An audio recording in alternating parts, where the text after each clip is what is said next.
अब हम पढ़ेंगे प्रश्न वाली 2.2 को। तो इसका पहला प्रश्न है 2/7 पूरे का घात 3 गुणा 1/2 पूरे का घात 3। इसको हमें हल करना है, सरल करना है, ठीक है। तो इसको हम हल करेंगे। तो यहाँ पर सबसे पहले आएगा, जैसा क्वेश्चन है वैसे ही इसको लिखेंगे, उसके बाद यहाँ पर हल करेंगे। तो ये हो जाएगा 2 का घात 3 और ये 7 का घात 3 गुणा 1 का घात 3 और 2 का घात 3, क्योंकि घातांक जो है सबका है, ठीक है। तो 2 का घात 3 होगा, 7 का घात 3 होगा और 1 का घात 3 होगा और 2 का घात 3 होगा, ठीक है। तो यहाँ पर 2 का घात 3 है और यहाँ पर 2 का घात 3 है, तो ये कट जाएगा। तो यहाँ पर हमारा बचा है 1/7 का घात 3। तो हम इसको आगे हल करेंगे। तो 1 फिर 7 का गुणा 3 है तो 3 बार 7 गुणित 7 गुणित 7, तो 7 सत्ते 49 और 49 सत्ते 343 होता है, ठीक है। तो यहाँ पर हमारा आंसर आ जाएगा 1/343। ये इसका आंसर है। ऐसे इसको हल करना है। आगे क्वेश्चन इससे भी इजी है, आप लोग बनाइएगा, बन जाएगा। हम अब अगले क्वेश्चन को देखेंगे। तो प्रश्न 2 को देखेंगे। तो प्रश्न 2 बोल रहा है कि घात के रूप में लिखिए, ठीक है। जो क्वेश्चन दिया है उसको हमें घात के रूप में लिखना है। तो उसका एक को मैं बता रही हूँ, बाकी सेम ऐसे ही बनेगा। उसको आप लोग प्रैक्टिस कीजिएगा और नहीं बनेगा तो कमेंट कीजिएगा, ठीक है।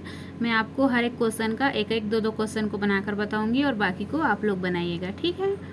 तो यहाँ पर दिया है -25/49, तो हमें इसको घात के रूप में लिखना है। तो ये हो जाएगा 25। तो 25 जो है किसका घातांक है, 5 का है। 5 गुणित 5 करेंगे तो आएगा 25, तो ये हो जाएगा 5, ठीक है।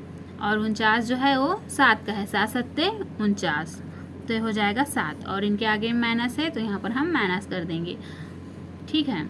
तो हम इसको कैसे लिख सकते हैं, 5 हम कितने बार 5 का गुणा किए हैं तो 25 आता है, 5 5 25, तो ये हो जाएगा 5 का घात 2। और 7 सत्ते 49, मतलब 7 का गुणा 2 बार किए हैं तो 7 सत्ते 49 आया है, तो इसका घात भी यहाँ पर 2 होगा, ठीक है। तो हम दोनों को एक साथ कैसे लिख सकते हैं, तो हम ऐसे लिख सकते हैं -5/7 पूरे का घात 2। ऐसे करेंगे तो ये 5 का घात भी 2 हो जाएगा और 7 का घात भी 2 हो जाएगा। तो ये इसका घातांक रूप है और यही इसका आंसर है, ठीक है। ऐसे ही आगे क्वेश्चन भी बनेगा, आप लोग उनको बनाइएगा। अब हम अगला क्वेश्चन को देखेंगे, प्रश्न नंबर 3 को। तो अब हम प्रश्न नंबर 3 को देखेंगे। तो इसमें दिया है सिद्ध कीजिए, ठीक है। सिद्ध करना है तो उसका मैं सी क्वेश्चन को बता रही हूँ, आप लोग बाकी को बनाइएगा, ठीक है। तो सी में है 25/16 पूरे का घात -4 बराबर 16/25 पूरे का घात 4 है। तो हमें इसको सिद्ध करना है। हमारा लेफ्ट हैंड साइड है और हमारा राइट हैंड साइड है, ठीक है। तो सबसे पहले लिखेंगे हल। अब हम लिखेंगे लेफ्ट हैंड साइड से, ठीक है। तो हमारा लेफ्ट हैंड साइड ए है, तो यहाँ पर आएगा 25/16 पूरे का घात -4, ठीक है। अब हम इस -4 को हटाने के लिए इसके ऊपर में और बटा करेंगे। तो ये हो जाएगा 1/25/16 पूरे का घात 4 हो जाएगा। तो जो है माइनस यहाँ से हट जाएगा, ठीक है। तो माइनस को हटाने के लिए ऐसे करते हैं। तो उसके बाद यहाँ पर हम आगे हल करेंगे। तो ये हो जाएगा 1 गुणित 16 का घात 4 और 25 का घात 4, ठीक है। और इसको हम जब और आगे हल करेंगे तो हो जाएगा 16/25 और पूरे का घात 4। तो ये हमारा राइट हैंड साइड आ गया है। हमारा राइट हैंड साइड में है 16/25 पूरे का घात 4, तो यही हमारा राइट हैंड साइड है, ठीक है। और ये सिद्ध हो गया। ये बहुत इजी है। इसके और क्वेश्चन हो भी आप लोग इसको बनाइएगा, बन जाएगा, ठीक है। और हम आगे क्वेश्चन को देखेंगे, हम प्रश्न नंबर 4 को। तो प्रश्न नंबर 4 में दिया है सत्य या असत्य को लिखना है, ठीक है।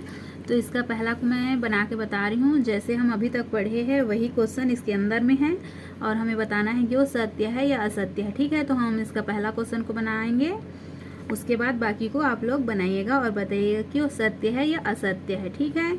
तो यहाँ पर सबसे पहले लिखा है क्वेश्चन में -5/4 पूरे का घात है 65 और इसके बराबर में है यहाँ पर -5/65/4 का घात 65, ठीक है।